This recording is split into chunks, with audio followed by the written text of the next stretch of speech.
There you go. You should say, I don't know if you will or not, you should see something that says you're okay with it recording. So please be respectful and mute your device if you are not talking so that we don't hear background noise and chatter and etc. So everybody ready? It's all you, Bill. Okay. Hi. As I grow older, I find that silence is much more important than proving a point. Today, we're going to have a special program with Jim Pitts.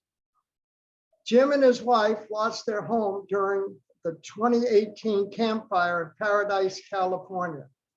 Jim is going to share their story with photos and reflections on life since their move to Las Brisas. Here's Jim. The show is all yours.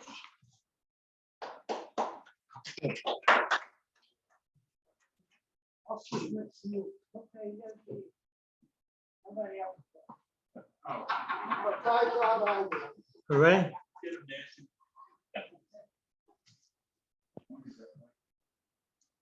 Good morning.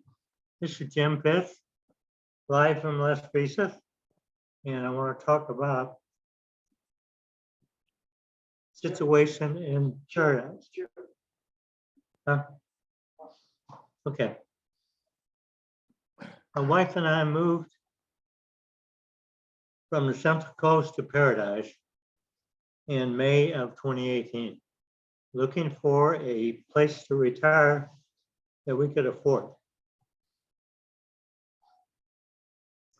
We met some new friends there, talked to a lot of people who loved the area there. The retirement home was beautiful and reasonable price. We thought we'd probably be there forever. If I get a little emotional,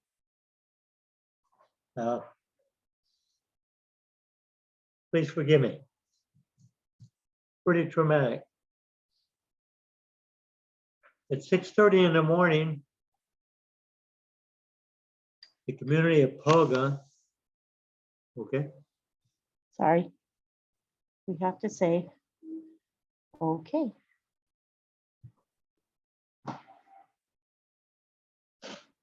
Say okay, yeah. Got it. Come on. There. Am I ready? Yeah, oh, sorry. Okay. I told you everybody had to approve of the recording. Okay. Like this one. Yeah, that was very quick. Okay. At 6:30 in the morning in the community of Polga, the fire started due to a faulty transmission line caused by PG&E fault. At 8 o'clock in the morning, Okay. our neighbor walked down to our room and knocked on the door. I'll let. Oh, oops.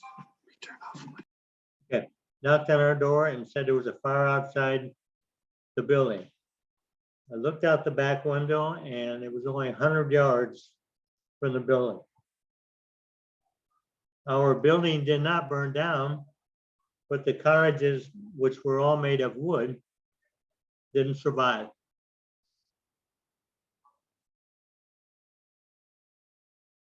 We had no notification at all. The bus was loading people, which only carried 20 people. Family of residents came by and took the residents out. Myrna and I had no car or family.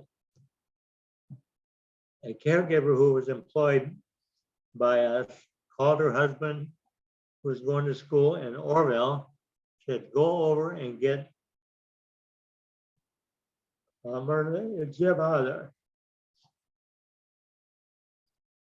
We had no time. They left with 2 bottles of water, cell phones, and a pouch with the credit cards, cash, only clothes on our back. We headed out to Pence Road, which is totally gridlocked. Fire on both sides, 50 to 60 foot high flames.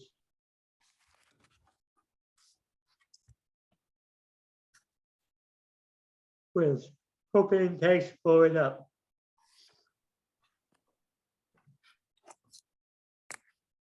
Cars were on fire. People were leaving their cars.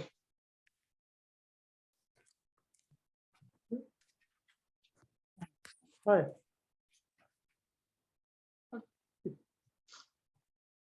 They're running down the road. It's America, only 85 people perished. We knew 2 of them. The firefighters and police did a remarkable job. It reminded me of my time in Vietnam. This was much more worse because we were trapped, thought we could possibly burn up in the car.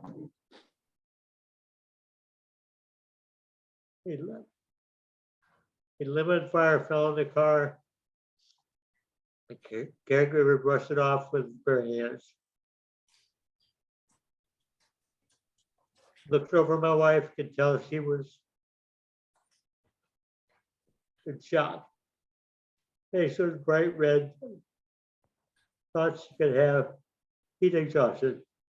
I put some water on my handkerchief. It wrote it on her face.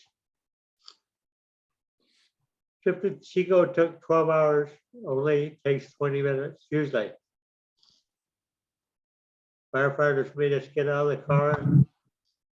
Hours later, they walk into a vacant parking lot near Skyway. There was several hundred people there. The fire was all around us.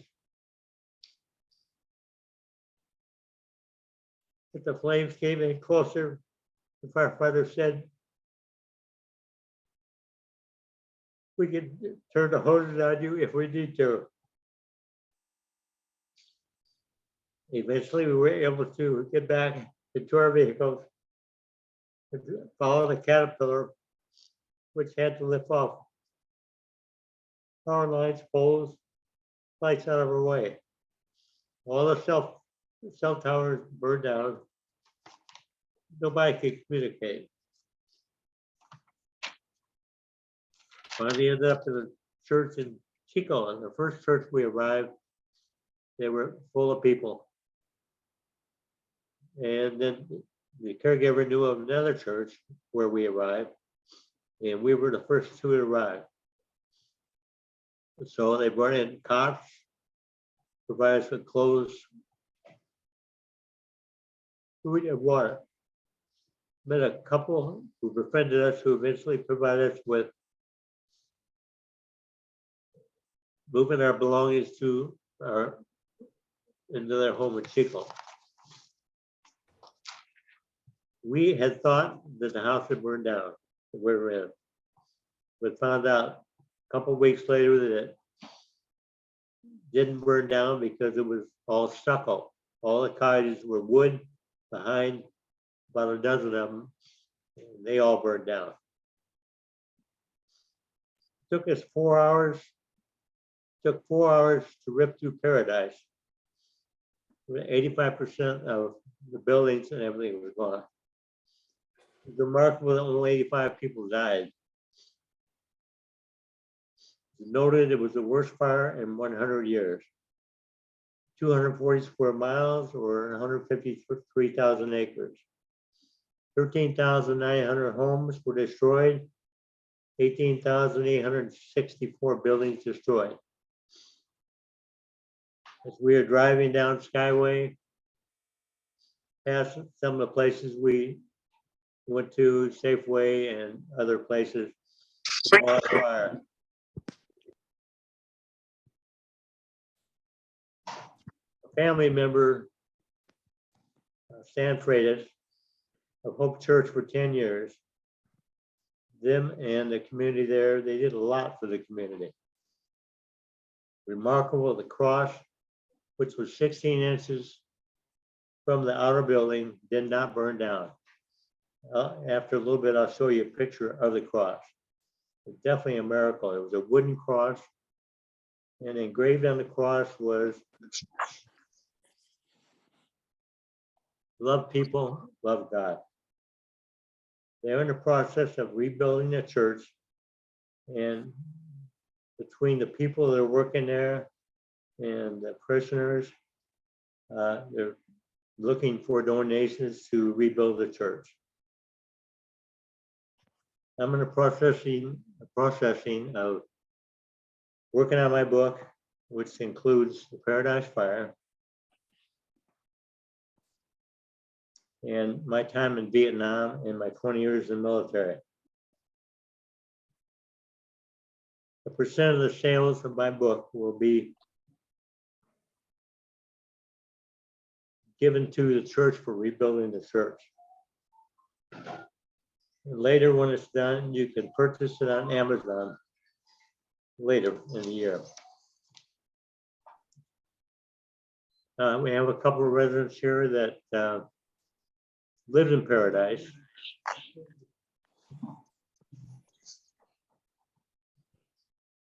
Probably hard to see this map. Probably right. But anyway.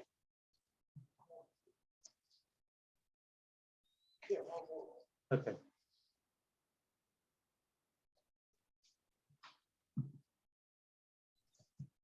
Okay.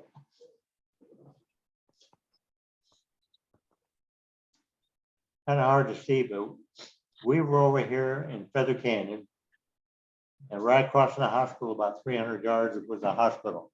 Hospital burned down. We took off down Pence, took off down the road, ended up in Pence. Originally, when they had a fire like 2008, the firefighters had figured out that there would be like 5 roads to get out in case there was a problem. The fire was so fast that there was only one road open, which was Pence. So we got on Pence and we were totally gridlocked. We couldn't move. Spent hours just sitting there. And I'm thinking, are we gonna make it or not? Because the fire was all around us. The caregiver was a former firefighter, and he knew about the roads and how to take care of us. A limb was on fire, fell on the car, and he went out and brushed it off with his bare hands. There was a lot of cars on fire in that gridlock. People were getting out of the cars and running down the road. After hours of sitting in the fire, we finally got to moving. The first place we thought we could exit would be Billy Road. People that live in Paradise know about Billy Road. Unfortunately, the Billy Road was on fire. So we kept going until we got to the outskirts of Paradise. The firefighters stopped all the cars, said, get out of the cars and come into the parking lot here, vacant parking lot, and we'll protect you with our hoses. It was, I don't know how many hundred people, there was a lot of people. Some people were standing out there taking pictures of the fire as it was approaching, but my wife and I did not need pictures. It was always in our mind what was going on. Like I said, much later, I don't know if I repeated that before, but they got a Caterpillar, which we followed out, lift up all the lights and the telephone poles in the streets to get us down Skyway.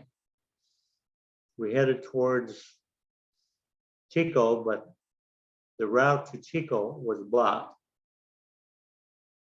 So we ended up going to Orville and exit to the highway there. After we got into Chico, we ended up at the second church, and we met some really good people there, which really took good care of us. This also happened to be our 34th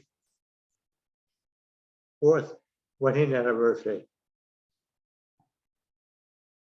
which we celebrated with a cup of water. And we befriended a couple and a family there to help us out. After several days there, we ended up in Elk Grove, which was part of the home we were living in, and the company. And we stayed there for several days. And then Myrna's family from Taft came up and got us. And we went to Taft for Thanksgiving. Shortly thereafter, we got a call from the manager of the Home in Paradise and said, the home did not burn down. You have to get all your belongings out of here. So we, couple in the church knew about this. We told them what was going on. They said, you need to spend time with your family. We'll get a U-Haul and we'll go in there and get all your stuff. Everything that was upholstered, rugs, bedding, couch, clothes, it was all gone. It was all smoke damage. So we told the people that went over there exactly what we needed, what we need to get out of there. And we were talking to them while we're on the plane heading for Oklahoma. Exactly what we needed. Because I still have a lot of papers in the file cabinet, and we still had our art, which we didn't really was worried about our art because the only art we had left between Myrna and myself. And they went in there and they only had like a 4-hour window to go in there and get our stuff out. It was really great that they did that. We finally ended up in Oklahoma for Christmas with Myrna's family. And we hadn't seen the kids and the grandkids for many years. It was really great for the holidays.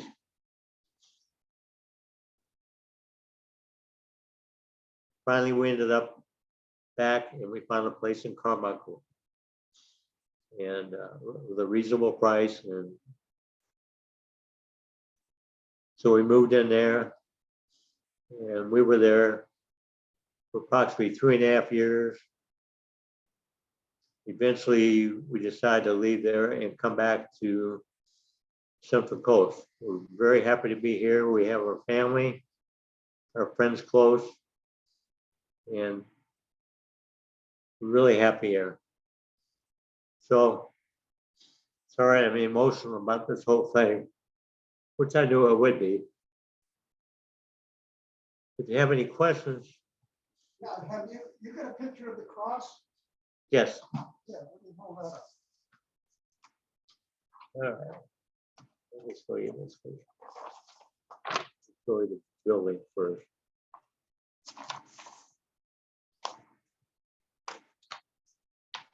Hold the fort here.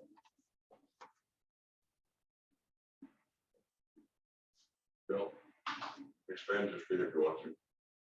Huh? Don't click the screen, we'll expand it. Down. There we go. That's about the best you're gonna Yeah. get it. This is the wooden cross, which was outside the building. It was only 16 inches from the outer building.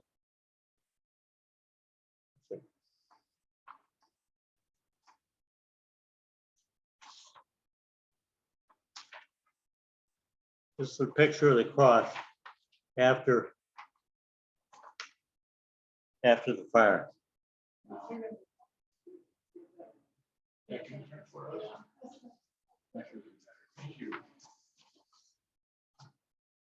see it? How tall is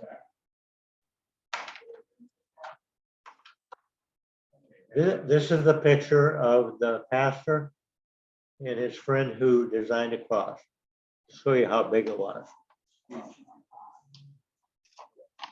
the church all around that thing is gone. What? The church all around that. Everything burned down but the cross. A miracle. What church was it? What? What church was it? Hope Church. Hope Church, right off of Penn.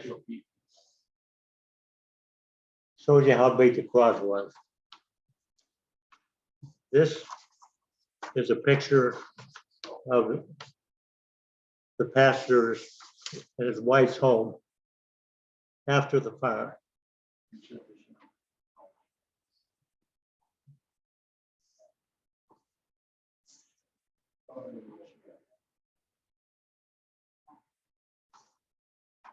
Jim, can you hold it up in front of you again? What? Can you hold that up in front of you again? Because the people Sure. that aren't. I had a question.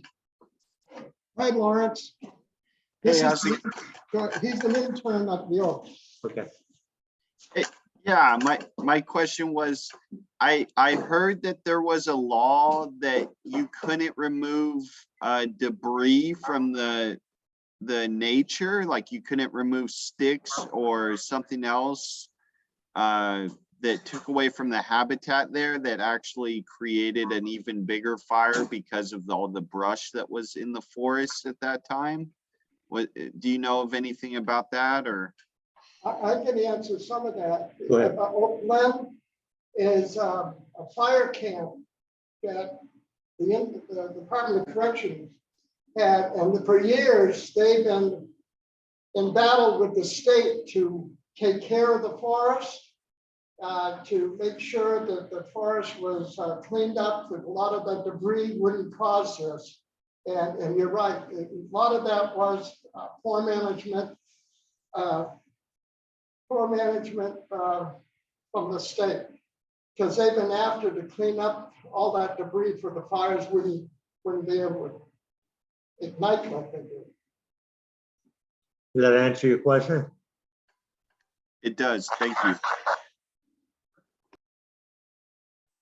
Anyway, after the fire, there was still like 130 some people unaccounted for. And they had to go in with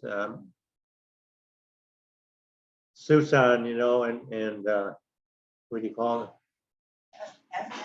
Yeah, Yeah, anyway, with suits on and helmets, because everything was so toxic from the fire. And they had to go and sift through all the fire and the buildings and everything that burned down. And the only way they determined people that were still missing was the dental records from the bones they found in the ground. They had to sift through those. And finally it determined after quite a while there was only 85 people that really died. Like I said, there was 2 of them that we knew. One, it's kind of bad. He was really deaf, and he was in the cottage behind us.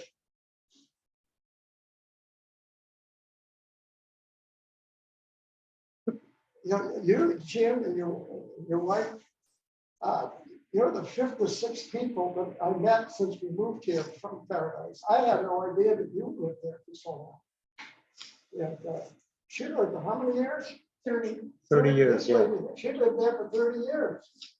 She lost, yeah, that was Shirley. Yeah. Shirley lost her hope and been there 30 years. And we knew a lot of people that had left. They evacuated 30,000 people out of Paradise and Regalia. And And how many roads? Huh? How many roads were they anticipating you could evacuate? eventually they said there would be 5 roads open. From your zone? So there was only one because of the fire. The Yeah. fire was so fast. It was like 1 football field a second. And then the propane tank was blowing up. Yeah. It kind of took me back to Vietnam because when I was in Vietnam, when the North Vietnamese were sending in rockets to the base, it sounded like the propane tanks blowing up. And we had no course, no recourse because we couldn't move. We really thought we'd probably die in our car.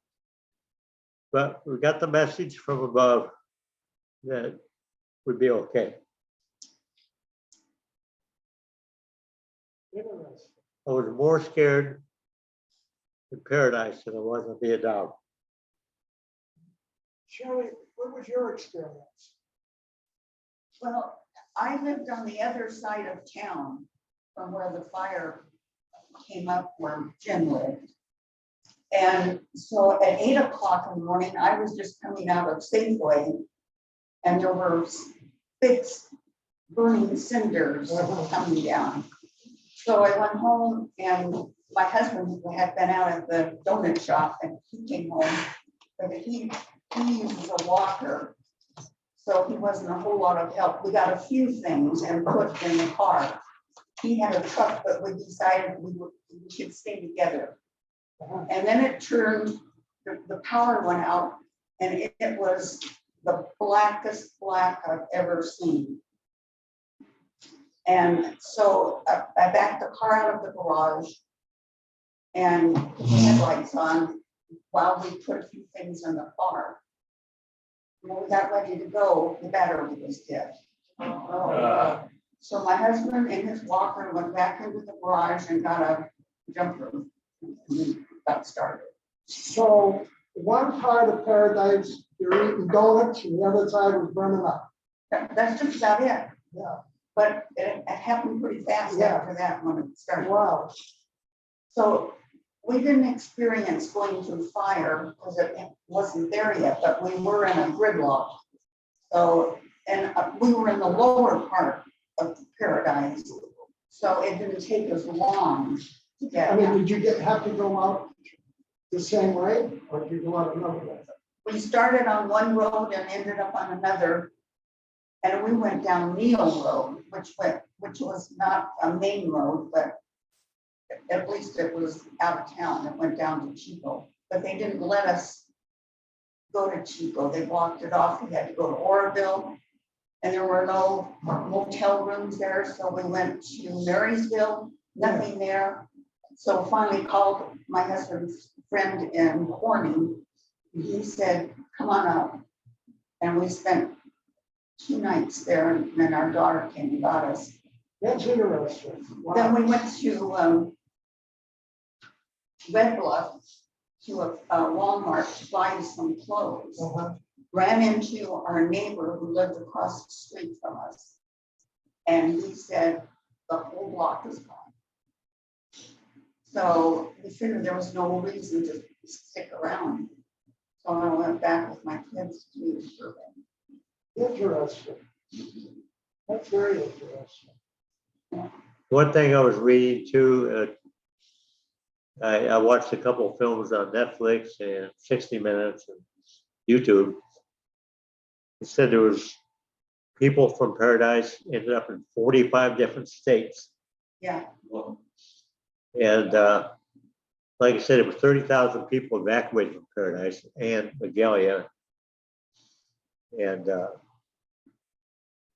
like 5,000 of them, I think, ended up in Chico. So Chico really had a problem with a lot of traffic and people moving in, trying to find rooms for them, and transportation was really, really difficult after that. Would you say, both of you, it's good to prepare for an emergency before the emergency? Like that, I mean, it happens so fast, but like around here, have extra water and stuff. Absolutely. We had evacuated in, I think, the 2008. Did you say that was the other fire? Yeah, 2008. We evacuated, but we stayed in Paradise in a church parking lot for the night. Wow. So we were kind of prepared. I had a bag for my dog. What about your husband? Yeah. And we had some papers that we kept in a box in the garage, and we grabbed that, but not enough. We didn't have all our medical records, but we had birth certificates and marriage and military papers. A change of clothes, one change of clothes, that was it. Yeah. Unfortunately, my wife and I didn't have time to do anything. It's so quick, you know. Yeah. My wife is suffering from PTSD, along with a lot of people from Paradise who suffer from that. You still have that. She hasn't shed a tear since the fire. I'm the one that gets all emotional about the fire. Wow, I mean- your experience, It was scary. you experience it. I got a question. Yes. Go back to the part where you and your wife are driving out slowly. Is there fire on both sides of your car? Both sides of the road, 50, 60 foot high. It was like, Serious. the car was like sitting in an oven. And the car ran. But, The motor ran in that car. yeah, Wow. windows were so hot, you couldn't touch me, you burn your hand. But like I had mentioned, that Myrna was sitting on red in the face, and I think she was in shock. That's when I put the water and handkerchief, put on her face. Oh, that's what We didn't have any idea if we were gonna make it, you know. How long were you in that? Huh? 6 hours or so? How many hours?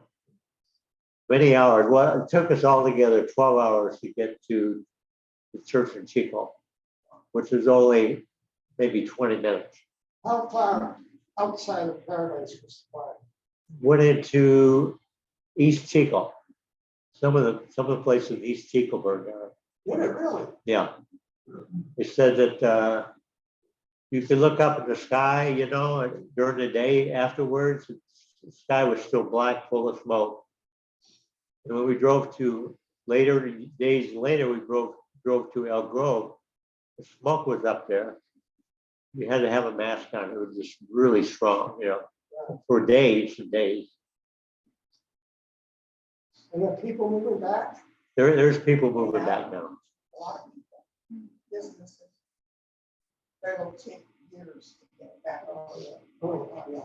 I mean, the ground is so toxic, you know, they had to go in there and scrape the ground. Oh, yeah. And the other problem is insurance companies don't want to insure people who are moving back into Paradise.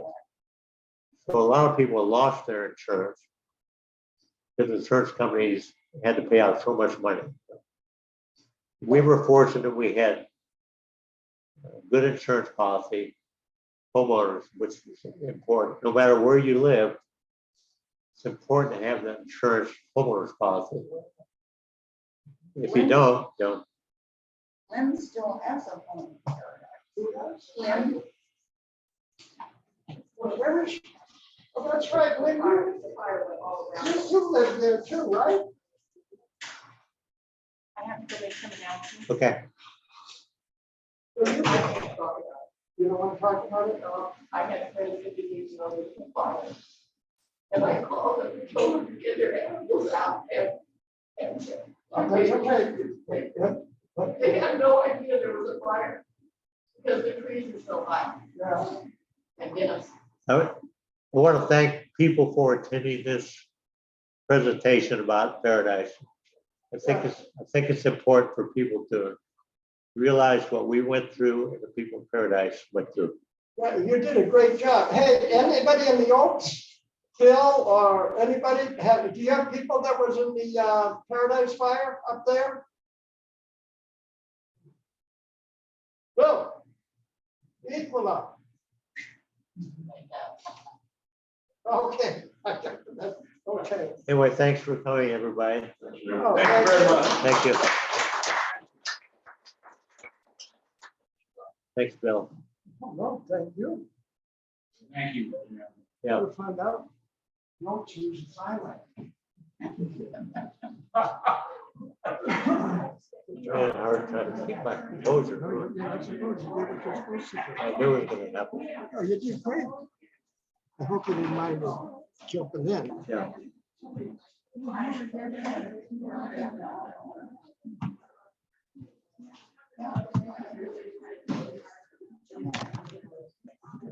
Maybe a book.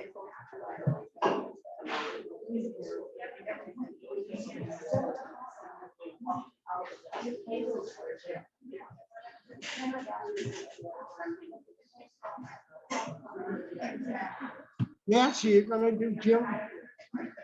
Exercise class. Come on, guys, let's go, exercise class. Nancy brings a little kind of Exercise thing. class.